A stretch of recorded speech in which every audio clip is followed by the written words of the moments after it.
¿va? Bueno, la leucemia mieloide crónica también, pues nosotros la podemos encontrar aquí en el libro de la OMS, en las neoplasias mieloproliferativas, y se llama así, leucemia mieloide crónica BCR-ABL positiva. Hay otras neoplasias mieloproliferativas, la mielofibrosis primaria, policitemia vera, trombocitemia esencial. Si nos da tiempo, aunque no vienen en el programa, vamos a verlas. La leucemia neutrofílica crónica y la neoplasia mieloproliferativa no clasificable. Todas estas que acabo de mencionar son Filadelfia negativas o BCR-ABL negativas. Esta leucemia mieloide crónica es una neoplasia mieloproliferativa, pero se caracteriza por esto, por tener una alteración citogenética identificable. De hecho, fue la primera alteración citogenética asociada a un cáncer. Y se llama así cromosoma Filadelfia porque se describió en la ciudad de Filadelfia.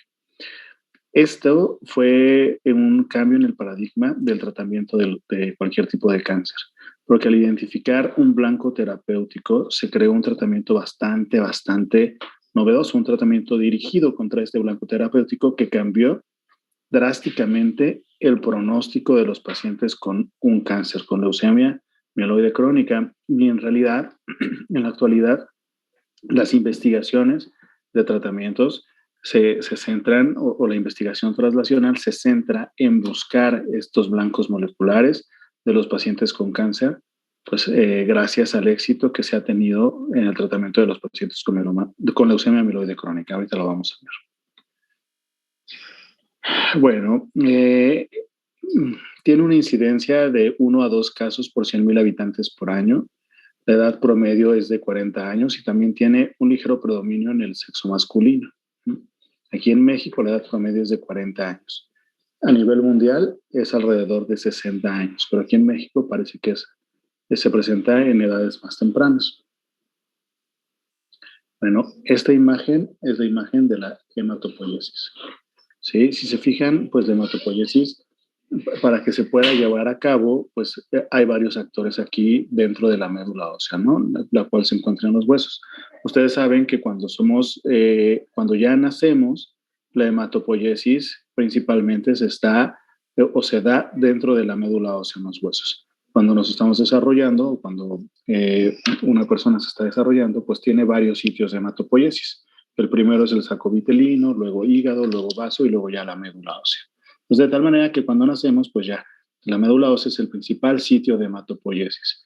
Después, y de esta en los niños, la hematopoiesis principalmente se da ¿en qué huesos?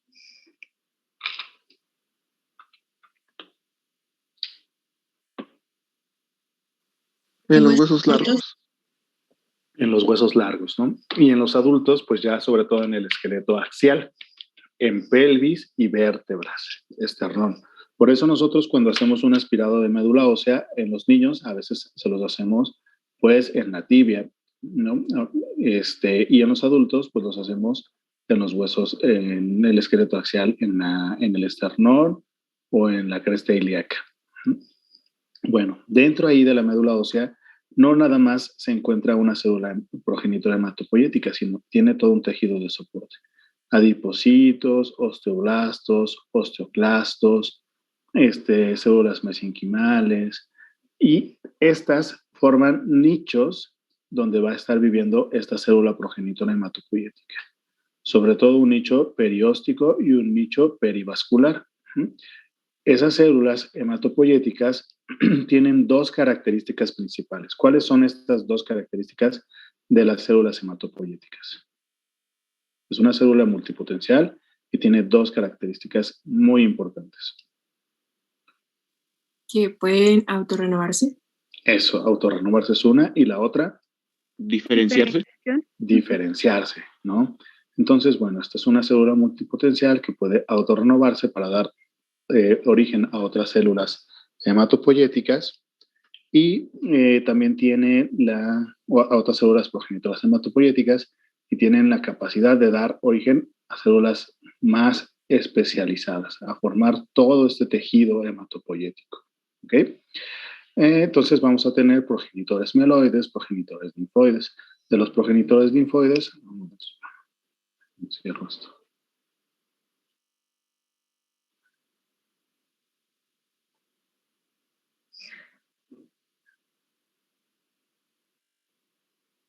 ¿Se ve bien la presentación? Sí, se ve. Sí. Entonces, de los progenitores linfoides, pues vamos a, se van a ir derivando o se van a ir diferenciando hasta desarrollar linfocitos B, que ya vimos ayer la entogenia del linfocito B, linfocitos T o natural killers. Y si se encamina hacia el linaje mieloide, pues bueno, vamos a tener que células bien diferenciadas en neutrófilos, basófilos, eosinófilos, monocitos macrófagos, megacariocitos que a su vez van a producir plaquetas y eritrocitos. ¿Okay? Entonces, si sucede alguna alteración oncogénica en cualquier etapa de maduración de estas células, pues bueno, se pueden producir los diferentes tipos de cáncer, ¿no? Ayer vimos un ejemplo en la leucemia linfocítica crónica que se presentaba ya en células B maduras, ¿no? Pero, por ejemplo, si se presentara una alteración aquí en los precursores linfoides, pues muy probablemente lo que tendríamos sería una leucemia aguda de puros progenitores y son más agresivas porque esas células están proliferando muy rápidamente y no se están diferenciando. Bueno, la leucemia mieloide crónica, Filadelfia positiva, se ha visto que las alteraciones se encuentran pues, en una etapa de maduración muy prematura. Esto hace que estas células, pues, sobre todo empiecen a proliferar, no pierden su capacidad de diferenciarse, pero sí proliferan en exceso. Este BCR-ABL produce un RNA mensajero. Bueno, esta translocación 922 produce un RNA mensajero que se llama BCR-ABL porque son los genes que se van a fusionar y ese mensajero a la vez produce una proteína con actividad de sinasa de tirosina que va a enviar muchas señales de proliferación y se van a alcanzar a diferenciar esas células. Está de manera muy prematura. Entonces, por eso los pacientes con leucemia mieloide crónica, si bien tienen un exceso en la producción de células mieloides, también a veces pueden haber linfocitos elevados. Claro que va a predominar el linaje mieloide. Y a su vez, pues bueno, corre el riesgo de en algún momento evolucionar hacia una leucemia, que alguna clona que esté derivando de esto sea más fuerte y evolucione hacia una leucemia aguda, o sea que de repente ya no se puedan diferenciar estas células y estén pues ya bloqueadas su diferenciación y predominen los blastos. Entonces, bueno, este es un cariotipo normal y lo que sucede es que hay esta translocación entre estos dos genes. ABL que está en el cromosoma 9 y BCR que está en el cromosoma 22. Se traslocan y se fusionan y eso produce que se genere un RNA mensajero. No siempre se van a romper en el mismo sitio, pueden romperse en sitios diferentes, pero forman todos un RNA mensajero muy similar, con diferentes pesos moleculares. Podemos tener uno de 190, otro de 210. El 190 a veces se encuentra en la leucemia linfoblástica. El 210 lo encontramos en la leucemia mieloide crónica. Si bien el cromosoma de Filadelfia es el marcador por excelencia de la leucemia mieloide crónica, no es exclusivo de la leucemia mieloide crónica. Podemos encontrarlo en pacientes con leucemia linfoblástica aguda de novo o en pacientes con leucemia mieloide aguda de novo, ¿ok? Pero bueno, es el marcador por excelencia de la leucemia mieloide crónica. Entonces, los pacientes con leucemia mieloide crónica por lo regular tienen una etapa preclínica en la que no tienen ninguna sintomatología, pero sí empieza a haber leucocitosis. A lo mejor los pacientes llegan a consulta porque tienen pues alguna otra comorbilidad y entonces pues les hacen exámenes de laboratorio y de repente empiezan a ver que tiene pues, 25,000 leucocitos, experiencias sobre todo de linaje mieloide. Esto hace pues que se empiecen a estudiar a los pacientes o que se sigan a lo largo del tiempo. De repente pues la mayoría de nuestros pacientes aquí en nuestro país pues no tienen un control adecuado de otras comorbilidades o no se hacen chequeos anuales, periódicos. Entonces, muchas veces ya llegan cuando hay alguna sintomatología. Y la principal sintomatología va a ser saciedad temprana, plenitud postprandial, justo por esto, por la esplenomegalia, por lo que habíamos comentado ayer, ¿no? También puede haber hepatomegalia. Si se fijan, son zonas donde antes hubo hematopoiesis, ¿no? Entonces, ahí se van acumulando esas células en exceso, ajá, y es cuando, pues, la mayoría de las veces se hace el diagnóstico, porque ahí sí ya hay una sintomatología importante, los pacientes a veces dejan de comer por esta saciedad temprana, empiezan a perder peso, pueden tener algunos síntomas B y pues bueno, se empieza a hacer el protocolo de estudio.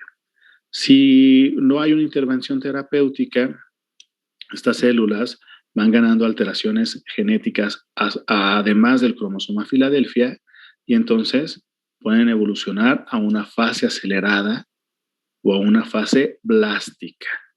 Y cuando hablamos de fase blástica, esta enfermedad se comporta prácticamente como una leucemia aguda de novo, pero más agresiva. Y crisis blástica quiere decir que tiene más de 20% de blastos, que nosotros detectamos que hay más de 20% de blastos, o sea, más de 20% de células inmaduras. La mayoría de los pacientes se diagnostican en una fase crónica. Ahorita vamos a ver cómo definimos fase acelerada y fase blástica. Estos son los principales signos y síntomas. Sin duda, el más importante, el hallazgo, la exploración que vamos a encontrar va a ser la esplenomegalia en el 95% de los pacientes. Yo he visto pacientes con leucemia mieloide crónica que no tienen o que no se encuentra la esplenomegalia, pero pues muy poquitos. La gran mayoría van a tener esplenomegalia. ¿Alguno de ustedes ha palpado algún vaso crecido? No, yo no. No, doctor, tampoco. Bueno, pues ojalá sí tengan la oportunidad de venir en alguna ocasión a la consulta de leucemia mieloide crónica y tengamos algún paciente de nuevo para que vean, es muy notorio. Entonces, si a ustedes les llega un paciente con leucocitosis, predominio de linaje mieloide, o sea, elevación de los neutros, metamielocitos, mielocitos, y a lo mejor las plaquetas y la hemoglobina está normal, y ustedes revisan al paciente y tienen esplenomegalia, tienen que pensar pues en esta enfermedad, ¿no? Y la esplenomegalia se mide desde donde empieza así el reborde costal izquierdo hasta donde llega el vaso. Normalmente el vaso crece en esta dirección, como crece hacia la cresta ilíaca antero superior contralateral. Entonces, pues aquí está medio mal el dibujo, pero bueno, crece así. Entonces tenemos que irlo palpando hasta encontrar el borde. Y bueno, pues yo, de hecho, ahorita tengo una paciente hospitalizada. Bueno, tenía ayer una paciente hospitalizada que tiene una esplenomegalia que le llegaba hasta acá casi, ¿no? Entonces, imagínense, eso limita mucho la calidad de vida de los pacientes. Pues bueno, algunos pueden presentar otros síntomas más inespecíficos, como pues, astenia, adinamia. Pueden llegar a tener algunos sangrados, sobre todo cuando la leucocitosis es muy importante, o incluso cuando hay aumento en la cifra de plaquetas. Algunos tienen crecimientos ganglionares, muy poquitos, pero definitivamente lo más importante es la esplenomegalia. También esos leucocitos que tienen de más pueden estancarse en la vasculatura y pueden producir fenómenos como priapismo. A mí me ha tocado al menos 2 o 3 pacientes que han debutado con priapismo y llegan a urgencias y pues ya tienen que ir los urólogos y hacer el drenaje ahí de los senos para poder liberar la circulación y bueno, pues es bastante doloroso para los pacientes. Entonces, bueno, tienen ya la sospecha clínica y cómo vamos a hacer el diagnóstico. Si recuerdan, para la leucemia linfocítica crónica, ahí no puse esta imagen de aspirado de médula ósea, ¿no? Pero pues aquí en la leucemia mieloide crónica sí. Nuestro primer estudio que nos va a orientar va a ser una biometría hemática, pero aquí sí necesitamos una biopsia y aspirado de médula ósea para ver cómo está la hematopoiesis y sobre todo para sacar muestras para el cariotipo y para ver, evaluar el número de blastos que tenga nuestro paciente, porque si tiene más de qué porcentaje, ya hablamos de una crisis blástica. Más de 20%. Más de 20% de blastos. Esa es como la cifra mágica. ¿Okay? Entonces, bueno, Tenemos la biometría hemática, a veces el aparato, este también es una especie de citómetro de flujo que evalúa solamente la morfología y la complejidad de las células y las agrupa dentro de algún espacio aquí en la gráfica. Si se fijan, aquí todos los leucocitos es como una mancha así de leucocitos, ni siquiera puede contar el cúlter cuántos hay, solamente pues dice que hay 5 cruces y que la mayoría son los neutrófilos, ¿no? Muchas veces se tiene que hacer un frotis para evaluar de manera manual o personal, pues estas variaciones en los linajes, en el linaje mieloide. Entonces, la biometría hemática nos va a orientar mucho, ¿no? Por lo regular, los pacientes no tienen anemia ni trombocitopenia, por lo regular, sobre todo cuando se diagnostican en fase crónica. Ya si empieza a tener anemia importante, tenemos que ver si no ha sangrado o si no ya está en una fase acelerada o en una fase blástica. Lo mismo con las plaquetas. Entonces, la biometría hemática pues, va a ser nuestro primer examen que nos va a orientar. Si hacemos un frotis, pues veríamos esto, ¿no? O sea, muchas células, muchas bandas, muchos neutrófilos, mielocitos, metamielocitos, y tenemos que hacer el aspirado de médula ósea para ver o para evaluar el número de blastos, ¿no? Si encontramos muchos blastos, ¿sí? Pues entonces tenemos que sospechar que a lo mejor está debutando con una fase plástica. ¿Okay? ¿Ya tienen los 30 puntos de su atlas?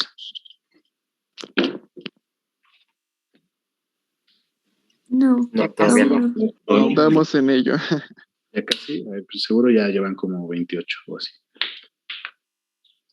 Bueno, pues entonces para que empiecen a identificar todas las células, pues de manera general, pues es muy fácil identificar cuáles son mieloides o linfoides, sobre todo cuando ya están diferenciadas, porque las mieloides, pues ya sabemos que los núcleos son segmentados, tienen granulación en el citoplasma y las linfoides pues son células como las que vimos ayer, ¿no? Células más pequeñas con un escaso citoplasma, pero bueno, la característica de las células ya diferenciadas es que no tienen nucleolos, ¿no?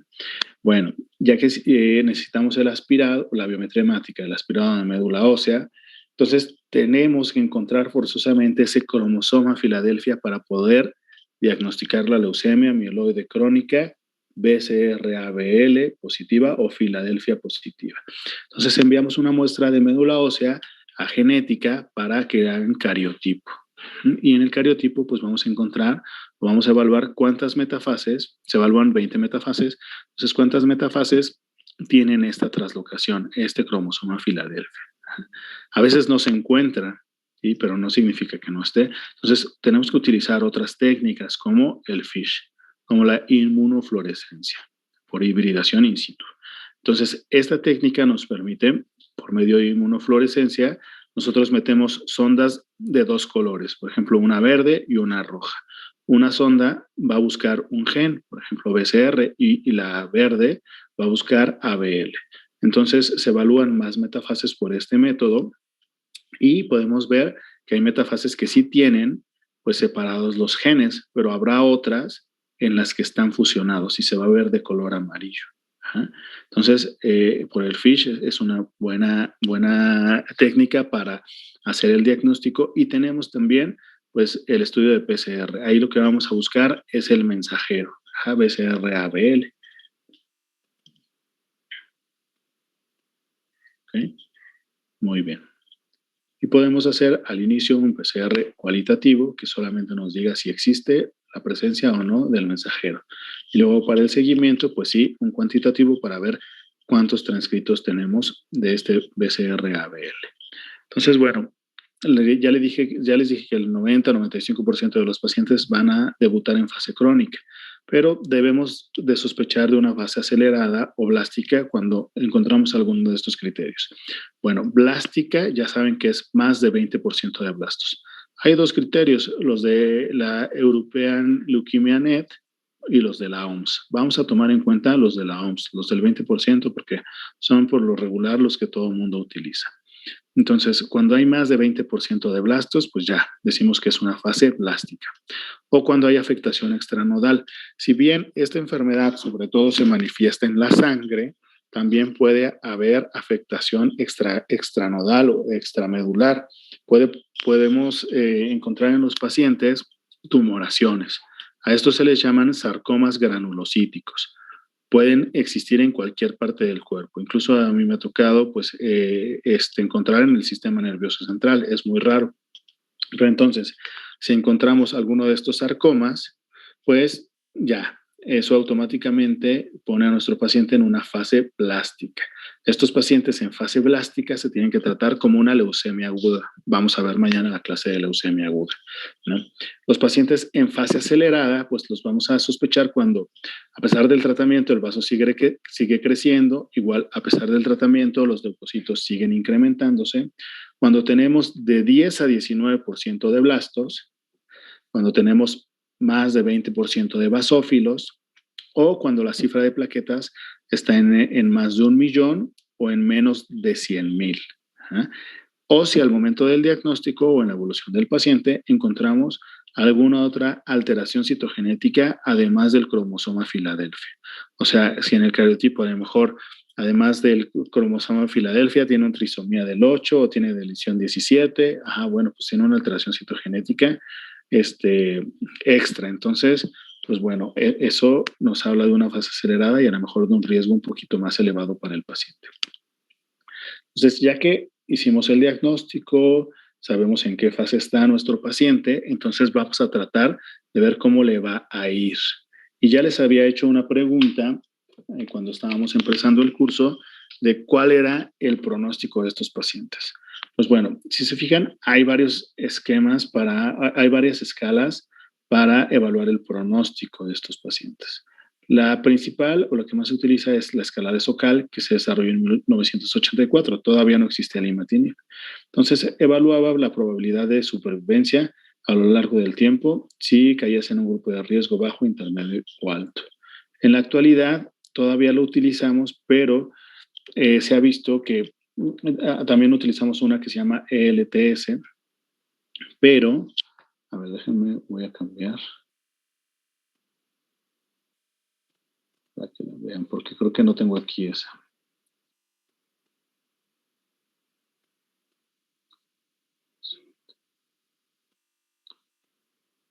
Una pausita.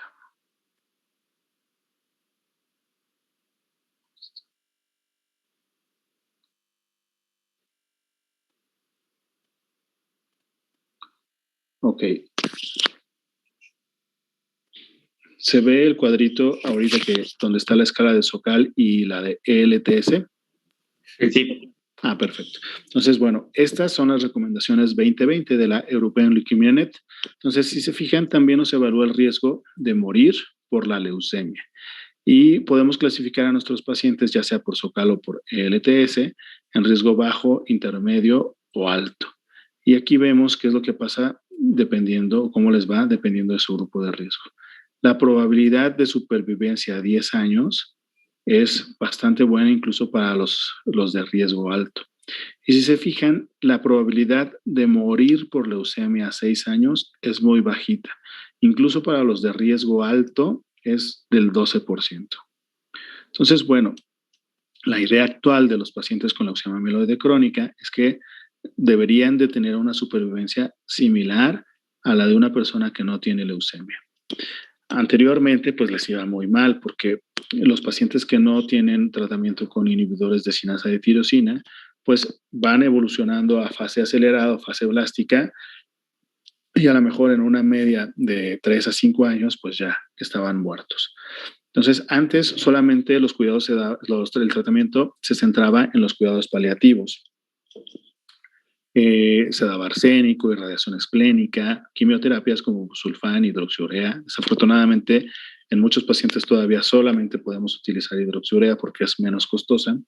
Trasplante autólogo que no servía porque al no haber un donador sano, pues esa hematopoiesis, ustedes ya vieron que esa hematopoiesis de ese paciente está anormal, tiene esa alteración, entonces no sirve de nada pues volverle a poner sus propias células progenitoras hematopoyéticas. Fue hasta que se empezó a ver los primeros resultados con el trasplante halogénico, esto quiere decir cuando tenía un donador compatible, que se vio que este tratamiento era potencialmente curativo. También el interferón con citarabina lograba disminuir la carga de cromosoma Filadelfia y prolongar la supervivencia de los pacientes. Pero bueno, pues en el 2000, cuando ya se publicaron los resultados de imatinib comparado con interferón y citarabina, se vio que, bueno, este tratamiento era espectacular, prácticamente mágico, milagroso. Y bueno, pues luego ya se desarrollaron los inhibidores de segunda generación, tenemos los de tercera generación y tenemos algunos otros como los inhibidores alostéricos, que ya son mucho más recientes y apenas están en fase de aprobación. Entonces, bueno, esto es un artículo histórico donde podemos ver que el uso de citarabina con interferón en algunos pacientes producía respuesta hematológica completa y también disminución de la carga genética de cromosoma Filadelfia. Pero bueno, pues ya después, ese era el estándar de tratamiento, el interferón con citarabina, pero después cuando se publicó los resultados con imatinib, pues bueno, ustedes van a ver las curvas. Miren. Aquí en estas curvas, a ver, ¿alguien me quiere interpretar o quiere interpretar, por favor, esta gráfica?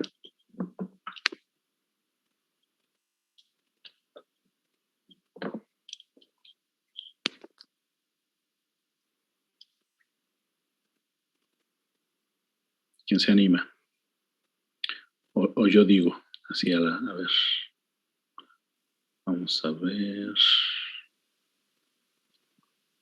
A ver, Liz Ávila. Sí, ay, es que estoy un poco ronca. Bueno, a ver, rápido nada más. A ver, en este eje, ¿qué es lo que vemos? La respuesta citogenética. Y en este otro. Los meses después del, pues supongo que del tratamiento, ¿no? De que se aleatorizaron. Se aleatorizaron a dos grupos. Un grupo recibió la terapia de combinación con interferón y dosis bajas de citarabina. Y el otro, imatinib. Y que se veía que a los 3 meses, ¿quién tenía mayor respuesta citogenética? El imatinib. Ajá, pero pues muy, muy superior, ¿no? Entonces, ahorita vamos a ver cómo se define la respuesta citogenética, pero pues ustedes deben saber que si en un inicio tenía un 90% de cromosoma Filadelfia, pues una respuesta citogenética mayor es que prácticamente ya no tenga cromosoma Filadelfia positivo, ¿no? Y esto es después de 3 meses de tratamiento con el imatinib, cosa que no se lograba tanto con el interferón. Entonces, bueno, esto hizo pues que ya el tratamiento estándar se cambiara al imatinib. Luego se desarrollaron otros 2 inhibidores como dasatinib, que lograba pues estas respuestas citogenéticas más rápido y en un porcentaje mayor de los pacientes. Y nilotinib, que aquí lo que se evaluaba era la respuesta molecular. También se lograba más rápido y en un número más elevado de pacientes. Nunca se habían comparado nilotinib contra dasatinib para ver cuál era mejor. Frente a frente hasta hace poquito un grupo japonés los comparó y bueno, prácticamente el dasatinib y nilotinib tienen resultados iguales, ¿no? Los de segunda generación. Bosutinib es otro de segunda generación que aquí en México no se usa prácticamente nada, pero también ha demostrado ser superior a imatinib. Y ponatinib es el más potente de todos los TKIs que están aprobados en la actualidad. Este se utiliza cuando ya el tratamiento falló a 2 inhibidores previos. O sea, si nuestro paciente no responde, es raro, pero hay casos así, que nuestro paciente no responda a 2 inhibidores como dasatinib, nilotinib o imatinib, entonces pues podemos utilizar el ponatinib. O BCR-ABL, ese mensajero, también esa secuencia puede tener algunas mutaciones, o pueden irse desarrollando mutaciones a lo largo del tiempo.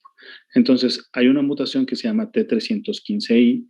Los pacientes que tienen esta mutación de BCR-ABL no van a responder a los inhibidores de primera y segunda generación. Entonces, a estos pacientes les vamos a dar ponatinib. Pacientes con mutación T315I, ¿ok? Y es muy potente. Entonces, bueno, para elegir el tratamiento nosotros tenemos que, podemos utilizar cualquiera de estos. Y aunque el dasatinib y nilotinib son más potentes que el imatinib, en realidad la supervivencia global de los pacientes se ha visto que es igual si utilizamos cualquiera de estos tres. Por eso el imatinib sigue siendo bastante recomendable. Claro que si tenemos un paciente joven que no tiene comorbilidades y que quisiéramos que tuviera una respuesta profunda, entonces podemos utilizar cualquiera de estos dos. Y obtener una respuesta profunda, lo más profunda posible, nos puede ayudar porque esos pacientes que obtienen una respuesta profunda en algún momento probablemente puedan suspender el tratamiento. Bueno, ¿qué pasa si nuestro paciente no logra las metas del tratamiento o no tolera el medicamento? Pues lo cambiamos a una segunda línea, entonces pues utilizamos cualquiera de los que no hayamos utilizado, ¿vale? Y pues en realidad, pues si ya utilizamos dos y no ha respondido, pues entonces cambiamos por alguno de los que no hayamos utilizado o por ponatinib. Una vez que iniciamos el tratamiento con estos medicamentos que son vía oral, es estar tomando una pastilla diariamente, entonces evaluamos la respuesta hematológica. Y la respuesta hematológica es prácticamente que la biometría hemática esté normal. Los leucocitos menos de 10,000, sin granulocitos inmaduros, basófilos menos del 5% y las plaquetas menos de 450,000 y vaso no palpable. Y los pacientes se sorprenden porque van a llegar o llegan con nosotros después de un mes de haber iniciado el tratamiento y pues de haber tenido un vaso así pues bastante grande, prácticamente en un mes ese vaso ya no se siente. Y entonces la respuesta hematológica, lo ideal es obtenerla en menos de 3 meses. La mayoría de los pacientes en un mes ya la tienen. Tenemos que evaluar la respuesta citogenética. Podemos tener respuesta citogenética mínima, menor, parcial o completa. La respuesta completa es la que tenemos que buscar en nuestros pacientes, o sea, que le hagamos otro cariotipo después de haber iniciado el tratamiento y que ya no tenga metafases con cromosoma Filadelfia. Y el método más sensible es PCR, cuantitativo. Y aquí evaluamos el porcentaje de transcritos de BCR a ABL en relación a un gen normal. Entonces, si tenemos menos de 0.1% de transcritos de BCR a ABL, hablamos que nuestro paciente tiene una respuesta molecular mayor. ¿Ok? Puede ser todavía detectable, pero si es menos de 0.1%, entonces ya tiene una respuesta molecular mayor y es una muy buena respuesta. Claro que si tenemos una respuesta más profunda, pues es mejor, por lo que les comento, por la probabilidad de poder suspender el tratamiento más adelante. De tal manera que a nuestros pacientes, una vez que les iniciamos tratamiento, pues los evaluamos de acuerdo a un semáforo, ¿no? Hacemos nuestro primer corte a los 3 meses y si nuestro paciente no tiene respuesta hematológica y tampoco tiene respuesta citogenética, pues decimos que el tratamiento no está funcionando. Tenemos que cambiarlo por otro inhibidor. O si tiene una respuesta citogenética pues mínima y todavía tiene muchos transcritos de BCR-ABL, pues a lo mejor ponemos en alerta o estamos en alerta porque a lo mejor ese paciente pues no va a lograr las metas y lo vamos a tener que cambiar de inhibidor. Lo ideal es que a 3 meses pues tenga menos de 35% de cromosoma Filadelfia y menos de 10% de BCR-ABL. Entonces, así vamos evaluando a nuestros pacientes cada 3 meses y cuando llegamos al año de haber iniciado el tratamiento, lo ideal es que ya todos tengan una respuesta molecular mayor. Ahora, depende mucho de lograr esta respuesta de que nuestros pacientes sí estén tomando el medicamento. ¿Y cuál creen que sea el obstáculo más importante de esta enfermedad? La adherencia al tratamiento. La adherencia al tratamiento, ¿por qué? Puede ser por la cuestión económica. Claro. ¿Cuánto creen que cueste el imatinib, el tratamiento mensual con imatinib, si ustedes van a una farmacia así normal?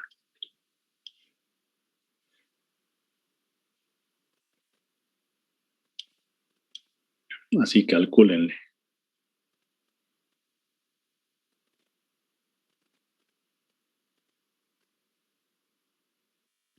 Pues yo lo busqué ahorita y dice que la caja está en 40,000 pesos. Está como un mes. Imagínense estar pagando eso cada mes. Y el dasatinib y nilotinib, ¿cuánto creen que cueste? Así que se imaginen.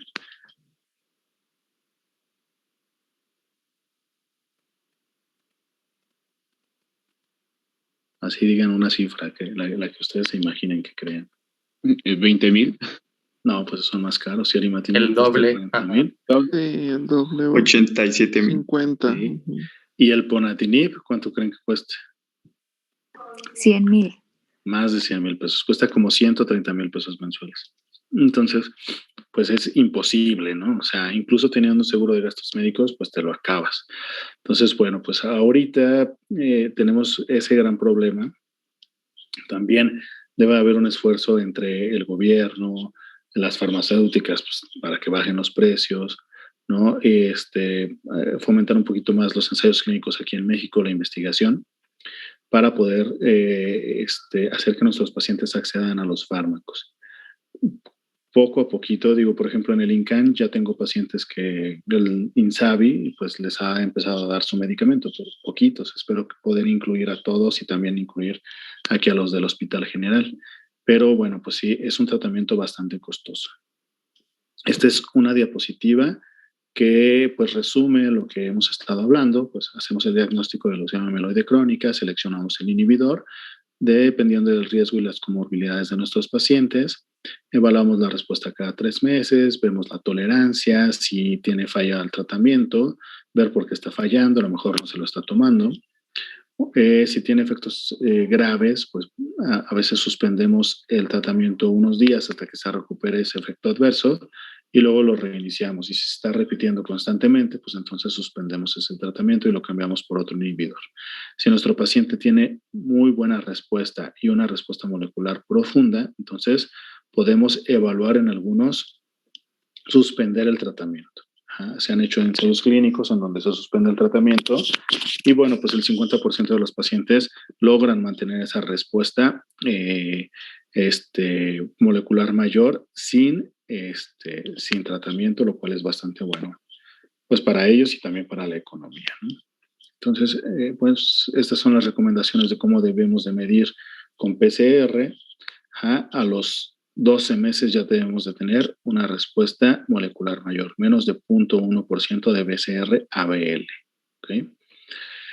Estos son ejemplos de la vida real. Este es un paciente que ya lleva tomando imatinib mucho tiempo y si se fijan, pues así nos reportan. Bueno, a mí me gusta que me reporten así los PCRs cuantitativos, porque aquí tenemos esta línea roja, tenemos la barrera del 0.1%, ¿no? Entonces significa que nuestros pacientes que estén por debajo, pues van a estar en respuesta molecular mayor. Este está en una excelente respuesta, no tiene ni siquiera identificable ningún transcrito de BCR-ABL. Se evalúa en relación a las copias de ABL, un gen normal.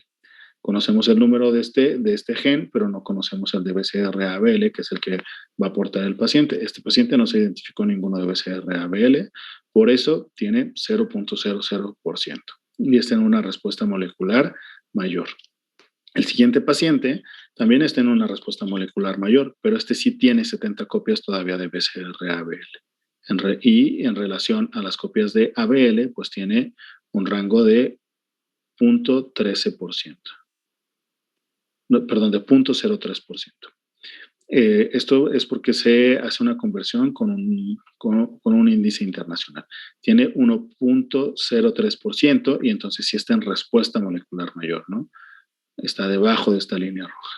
Pero vean este paciente. Este paciente, pues claramente tiene muchas copias de BCR-ABL. Entonces, tiene un 15.3% la relación de BCR-ABL.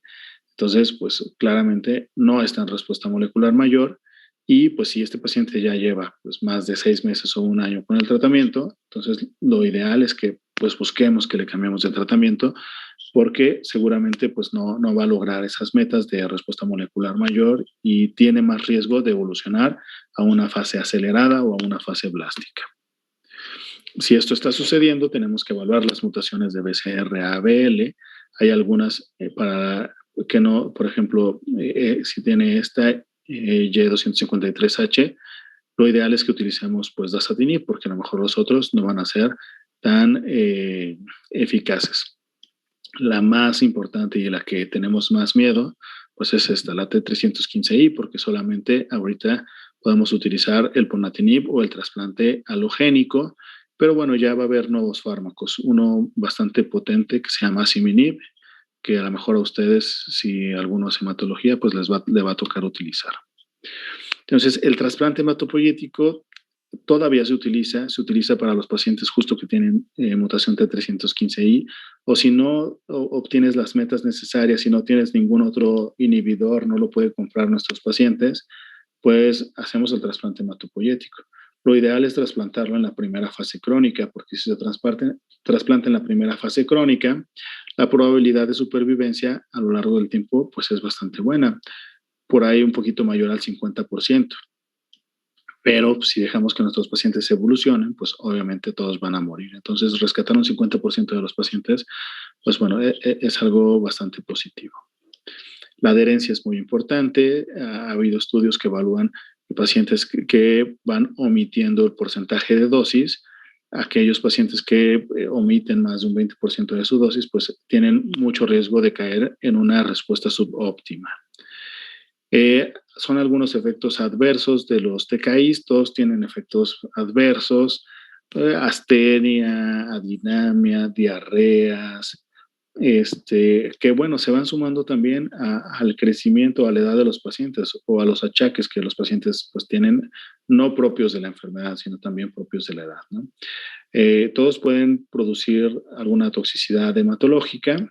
Tenemos que evaluar cada 2 semanas cuando iniciamos el tratamiento, pues que no haya estas toxicidades hematológicas, y luego ya una vez que el paciente lleva 1 o 2 meses tolerando bien el tratamiento, podemos citarlos pues con menor frecuencia. Esto es el artículo que demostró que los pacientes, o que pues describe que los pacientes que tienen leucemia mieloide crónica y se diagnostican después del 2010 pueden tener una esperanza de vida muy similar a la de la población, que es esta línea azul punteada, que no tiene leucemia. Comparado que cuando te diagnosticaban con leucemia mieloide crónica en los años 70, pues tu esperanza de vida era menor de 5 años, ¿no? Entonces, era una brecha muy grande entre la esperanza de vida de una persona sin leucemia mieloide crónica a la de una persona con leucemia mieloide crónica, la cual ya se cortó bastante, sin importar la edad o el sexo. Entonces, bueno, pues ha sido todo un éxito este tratamiento, y gracias a este tratamiento, pues se han empezado o se ha cambiado el tratamiento para otros cánceres. O sea, prácticamente hay medicamentos o blancos moleculares para todos los tipos de cáncer, para casi todos los tipos de cáncer. Lo que habíamos dicho de los costos, afortunadamente, pues parece como que ya, esto se venía trabajando desde hace mucho tiempo, y parece que ahorita ya algunos pacientes se han empezado a beneficiar, pero no son todos. Entonces, si un paciente no tiene el tratamiento con los inhibidores de sinasa de tirosina, pues va a evolucionar a una fase acelerada, fase blástica, y va a morir. Entonces, los esfuerzos que estamos haciendo ahorita todos los hematólogos es por tratar de que nuestros pacientes puedan acceder a estos medicamentos. Hay algunas fundaciones que nos ayudan. La más importante para estos pacientes es la Fundación Max. Esta fundación es una fundación internacional, y por ejemplo, yo aquí en el Hospital General de México tengo alrededor de 150 pacientes apoyados por esta fundación, y les dan el tratamiento con imatinib. Pero si no responden al imatinib, pues ya no hay posibilidad de dar otro inhibidor. Y en el INCAN tengo alrededor de 200 pacientes también apoyados por esta fundación. Pues bueno, esto sería todo de esta presentación. No sé si tengan alguna duda o alguna pregunta. Sí, yo, doctor, el alotrasplante de células madres no me quedó muy claro en qué momento se tiene que dar a los pacientes. Bueno, pues lo ideal es que cuando haces el diagnóstico del paciente, pues busques darle los inhibidores de sinasa de tirosina. Si en algún momento no puedes dárselo y tienes la posibilidad de trasplantarlo, pues bueno, hay que trasplantarlo. Ahora, si tú puedes darle el imatinib a tu paciente y no responde, lo ideal sería que lo cambiaras por un TKI de segunda generación. Pero si no se puede porque no hay en la farmacia, porque el paciente no tiene dinero, entonces una posibilidad es en ese momento hacer el trasplante. Ok, gracias. Entonces primero serían los TKI. Sí, Gracias. siempre. Primero los TKIs. Siempre. Doctor, yo tengo una pregunta. Ujú. Bueno, la duración del tratamiento entonces va a depender de la evolución que tenga cada paciente y hasta que lleguemos a los parámetros, bueno, que usted ya nos mencionó como óptimos. Exacto, sí. Y se tienen que mantener así por mucho tiempo. No hay un tiempo establecido por lo que tú digas, bueno, ya duró 4 años, entonces ya vamos a quitárselo. No. De hecho, la recomendación actual es que todos los pacientes sigan con su tratamiento de por vida. Ujú. De por vida. Y bajo algún protocolo de investigación ver si alguno lo puede suspender. Pero bueno, pues una vez suspendiendo el medicamento, tienes que hacer los estudios de PCR mucho más seguidos para ver que no haya una recaída y que no tengas que iniciar el tratamiento nuevamente. Sí, gracias. De nada. Doctor, yo tengo una duda.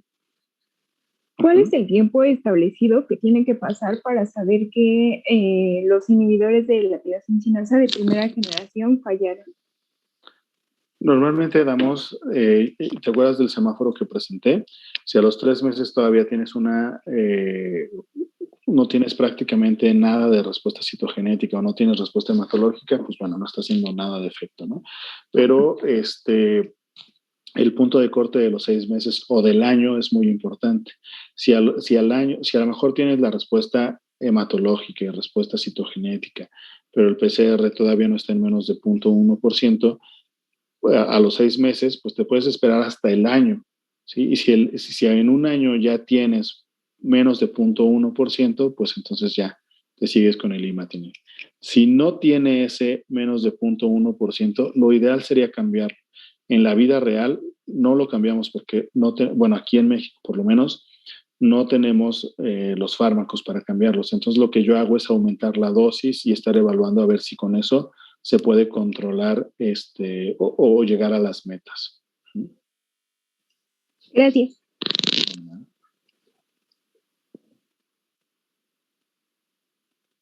Bueno, pues muy bien. Entonces, mañana nos vamos a ver para la clase de leucemias agudas, ¿vale? Sí, Sí, doctor. Perfecto. Y si están rotando conmigo, pues me mandan el mensajito al rato para reunirnos en la rotación. Claro, doctor. Claro, doctor. Que tengan buen día. Igualmente, Gracias, doctor. buenos días. Igualmente, nos vemos. Hasta luego. Doctor, gracias.